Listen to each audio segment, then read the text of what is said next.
Kebayang nggak kalau ada drone kecil harganya cuma sekitar $500, tapi drone itu bisa menemukan target sendiri, mengunci sasaran, lalu menghancurkan kendaraan militer yang harganya itu $10 juta.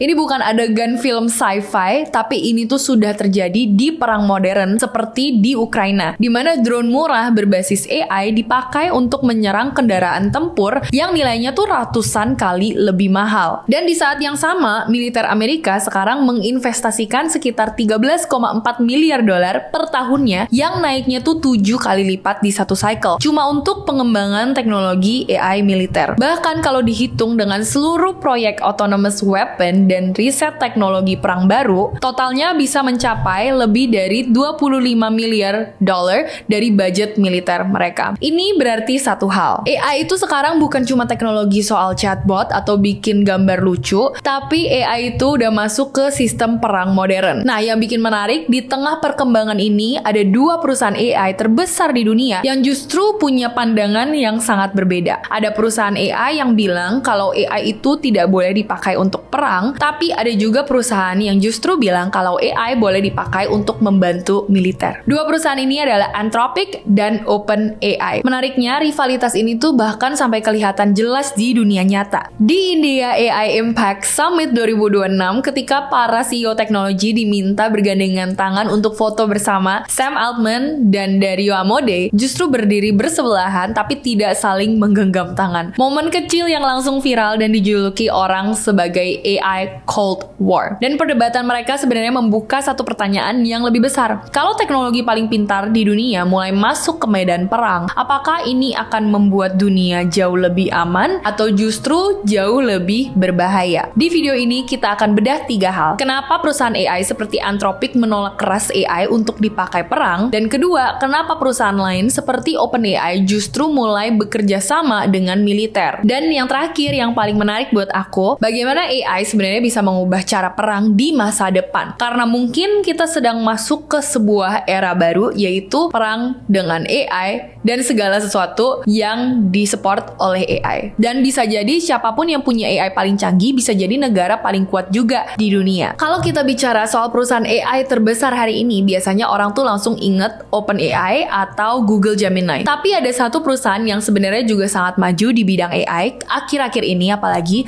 yaitu Anthropic. Perusahaan yang membuat model AI bernama Claude. Yang menariknya dari Anthropic adalah filosofi mereka. Dari awal, perusahaan ini tuh memang fokus ke satu hal, yaitu AI safety. Mereka tuh percaya bahwa teknologi AI terlalu powerful untuk dilepas begitu saja tanpa batasan. Dan ketika pemerintah Amerika itu mulai meminta perusahaan AI untuk membantu pengembangan teknologi militer, Anthropic jelas-jelas langsung mengambil posisi yang cukup keras. Mereka tuh mengatakan bahwa AI mereka tidak akan dan tidak boleh dipakai untuk autonomous weapon, mass surveillance, atau sistem yang menentukan target dalam perang. Masalahnya, keputusan ini tuh ternyata punya konsekuensi yang cukup besar karena pemerintah Amerika sendiri tuh sedang agresif mengembangkan AI untuk militer. Dan ketika Anthropic menolak permintaan tersebut, Pentagon bahkan mengancam akan membatalkan kontrak senilai $200 juta dan bahkan mempertimbangkan untuk mengeluarkan mereka dari supply chain militer. CEO Anthropic Dario Amodei juga pernah menjelaskan alasan mereka menolak cukup jelas. Menurutnya, teknologi AI hari ini masih terlalu tidak stabil untuk dipakai dalam situasi hidup dan mati di medan perang. AI bisa saja salah membaca data, dan AI bisa saja salah mengidentifikasikan target. Dan kalau kesalahan itu sampai terjadi, yang terkena itu bukan sekedar angka di layar komputer, tapi adalah manusia di dunia nyata. Jadi buat Anthropic, resikonya itu terlalu besar. Mereka lebih memilih kehilangan kontrak besar daripada melepas teknologi mereka tanpa kontrol. Tapi ternyata tidak semua perusahaan AI berpikir seperti itu. Kalau kita lihat OpenAI beberapa tahun yang lalu, sebenarnya mereka juga punya aturan yang cukup ketat. Model AI mereka itu tidak boleh digunakan untuk tujuan militer. Tapi sekitar tahun 2024, kebijakan ini tuh mulai berubah. Beberapa batasan lama dihapus dari OpenAI dan mereka mulai membuka kemungkinan kerjasama dengan sektor pertahanan. Tentu saja mereka tetap memberikan beberapa batasan. Misalnya, AI mereka itu tidak boleh dipakai untuk autonomous weapon atau mass surveillance juga. Tapi tetap saja ini adalah perubahan yang cukup besar. Karena sektor militer adalah salah satu pembeli teknologi terbesar di dunia. Untuk memberi gambaran skalanya, militer Amerika itu memiliki budget sekitar 850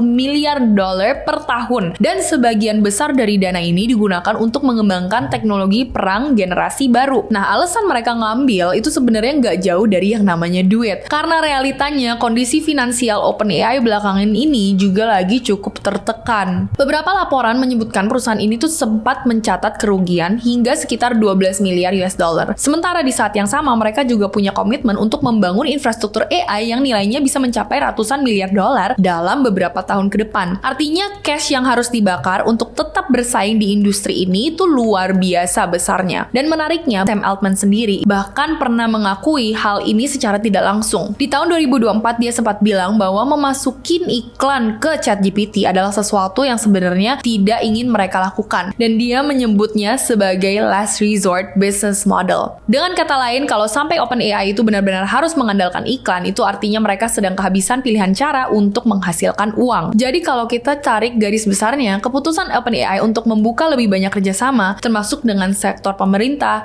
dan sektor pertahanan, bukan cuma soal visi teknologi, tapi juga soal bertahan hidup di industri AI yang biayanya semakin gila. Makanya kontrak militer untuk AI yang tadinya ditawarkan oleh Pentagon ke Anthropic sekarang itu dimenangkan oleh OpenAI Sam Altman. Nah, dari sini juga banyak sekali backlash yang langsung dihadapi oleh OpenAI, di mana ketika mereka menerima kontrak tersebut, jumlah uninstall di ChatGPT itu naik sekitar 295%, berdampak pada itu. Tetapi Sam Altman juga sempat klarifikasi di X, di mana dia juga bilang kalau sebenarnya untuk spesifik mass surveillance yang digunakan oleh AI-nya mereka itu tidak akan terjadi. Hanya saja trust orang-orang itu juga sudah lumayan pudar karena the fact that dia menerima kontrak itu dari Pentagon atau dari militer Amerika. Di chapter-chapter sebelumnya kita sudah lihat dua sikap yang berbeda. Nah, sekarang pertanyaannya adalah AI itu sebenarnya dipakai untuk apa sih di perang modern? Karena kalau kita bayangin perang zaman dulu, biasanya yang kita pikirkan adalah tanker, jet tempur, atau pasukan darat. Di perang modern ada satu hal yang jauh lebih penting dari semua itu, yaitu data. Siapa yang bisa membaca data paling cepat itu biasanya dia yang menang. Dan disinilah AI itu mulai benar-benar mengubah permainan dari perang ini. Ada setidaknya 3 cara utama AI dipakai di medan perang saat ini. Pertama, AI itu bisa mempercepat analisa intelijen. Di perang modern, militer mengumpulkan data dalam jumlah yang sangat besar, mulai dari gambar satelit, rekaman drone, radar, hingga sinyal komunikasi musuh. Masalahnya adalah manusia tidak mungkin kan memproses banyak sekali data itu secara manual. Contohnya aja gambar satelit. Satu satelit militer itu bisa menghasilkan puluhan ribu gambar per harinya. Kalau semua gambar itu harus dianalisa oleh manusia satu persatu, prosesnya tuh bisa makan waktu berjam-jam. Belum juga tenaga yang dikeluarkan, bahkan sampai berhari-hari. Disinilah AI itu digunakan. Beberapa sistem AI militer sekarang bisa menganalisa hingga 10.000 gambar satelit per detik untuk mencari pola tertentu. Contoh pola-polanya adalah kendaraan militer yang bergerak, pembangunan pangkalan baru, atau aktivitas mencurigakan di suatu wilayah. Salah satu contoh nyatanya dari teknologi ini adalah Project Maven, proyek militer Amerika yang menggunakan AI untuk menganalisa rekaman drone dan satelit yang juga digunakan sekarang melawan Iran. Tujuannya adalah membangun analisa intelijen, menemukan target jauh lebih cepat dibandingkan manusia. Hal kedua, AI membuat senjata jadi jauh lebih murah. Yang berubah drastis karena AI pada zaman sekarang adalah biaya perang. Dulu untuk menghancurkan kendaraan tempur musuh, kamu butuh rudal mahal atau jet tempur. Sekarang cukup pakai drone aja. Contohnya di perang Ukraina, banyak pasukan itu menggunakan drone FPV atau first person view yang harganya itu sekitar $500 sampai $1.000. Drone ini dilengkapi kamera dan sistem navigasi berbasis AI, sehingga operator itu bisa mengarahkan drone langsung ke targetnya. Targetnya pun bisa berupa kendaraan lapis baja, posisi artileri, atau bahkan tank. Bandingin dengan kendaraan yang mereka hancurkan. Satu tank Abrams milik Amerika bisa bernilai sekitar $10 juta.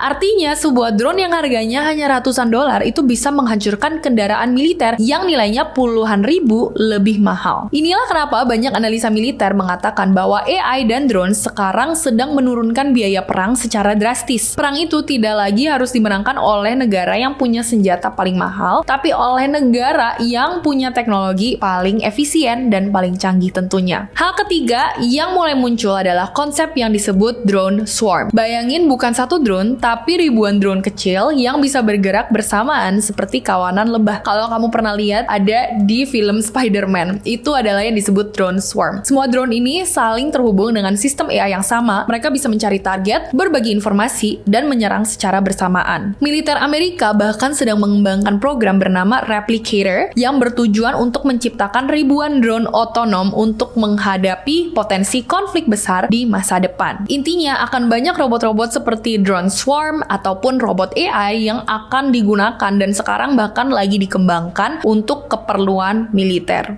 Jadi kalau kita summarize dari awal sampai akhir, perdebatan antara Anthropic dan OpenAI ini sebenarnya bukan cuma soal dua perusahaan teknologi yang beda pendapat, tapi soal dua pandangan yang berbeda yang memilih untuk menggunakan AI untuk hal-hal berbeda dengan pendapatnya masing-masing. Contohnya lagi, Anthropic yang berpegang teguh kepada AI-nya mereka itu tidak boleh digunakan untuk keperluan militer. Sedangkan ada AI company seperti OpenAI yang memang mereka setuju dan juga berusaha untuk men-support kegiatan militer di Amerika. Mungkin untuk keuntungan pribadi, keuntungan perusahaan, atau ada juga benefit-benefitnya di luar itu kita juga masih belum tahu dan aku pun masih nggak tahu detailnya seperti apa. Tapi kita juga bisa lihat dari dua kubu tersebut bagaimana sih AI itu tuh butuh banget dan sekarang menjadi teknologi yang dibutuhkan di masa perang seperti ini. Nah, kalau memang benar AI itu adalah satu komponen teknologi yang memang krusial dipakai untuk pertahanan suatu negara atau bahkan kemakmuran suatu negara, menurut kamu kira-kira negara apa nih yang kedepannya itu bakal makmur atau bahkan jadi the first country untuk mempunyai AI yang paling canggih?